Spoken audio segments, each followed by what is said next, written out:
मराठी मॅट्रिमोनीवर मिळतो सगळ्यात जास्त चॉईस।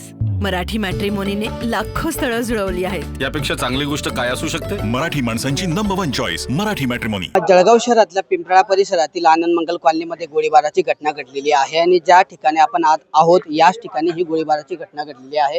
गोळीबाराच्या घटनेची माहिती मिळताच या ठिकाणी जे आहे पोलीस अधिकारी असतील किंवा पोलिसांचा ताफा हा घटनास्थळी दाखल झालेला आहे। पोलीस अधीक्षक डॉक्टर महेश्वर रेड्डी यांनी देखील घटनास्थळाची पाहणी केलेली आहे। मात्र त्यांनी या घटनेची माहिती देताना दोन आपसात तरुणांमधला जुना वाद होता आणि त्या वादातूनच ही घटना घडल्याचं या ठिकाणी सांगितलं जात आहे।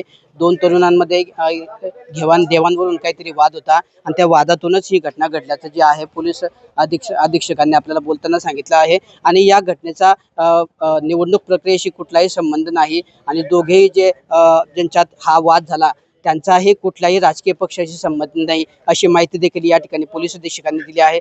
दरम्यान ज्या ठिकाणी घटना घडली त्या दोन जणांपैकी एका जणाची जी डोक्यावरची कॅप आहे ते या ठिकाणी घटनास्थळी पडलेली आहे। आपण दृश्यांमध्ये तिला बघतोय की ती कॅप या ठिकाणी पडलेली आहे। पोलिसांनी घटनास्थळाची जवळपास पाहणी केलेली आहे आणि पोलीस आरोपींचा शोध घेत आहे। पोलीस अधीक्षकांनी या घटनेला दुजोरा दिलेला आहे। सचिन चव्हाण म्हणून व्यक्ती तर दुसऱ्या तरुणाशी काही वाद होता, देवाणवरून हा वाद होता। या घटनेचा निवडणुकीशी कुठलाही संबंध नाही असं स्पष्टीकरण देखील पोलीस अधीक्षकांनी दिलेलं आहे। मात्र आज महापालिका निवडणुकीसाठी मतदान पार पडतं आहे आणि या मतदानाच्या दिवशी पिंपळ्यामध्ये घडलेल्या या गोळीबाराच्या घटनेने जळगाव शहरामध्ये एकच खळबळ उडाली आहे। कॅमेरा पर्सन चेतन शिंदेसह किशोर पाटील, TV9 मराठी, जळगाव। मराठी मॅट्रिमोनीवर मिळतो सगळ्यात जास्त चॉईस। मराठी मॅट्रिमोनीने लाखो स्थळं जुळवली आहेत। यापेक्षा चांगली गोष्ट काय असू शकते? मराठी माणसांची नंबर 1 चॉईस मराठी मॅट्रिमोनी।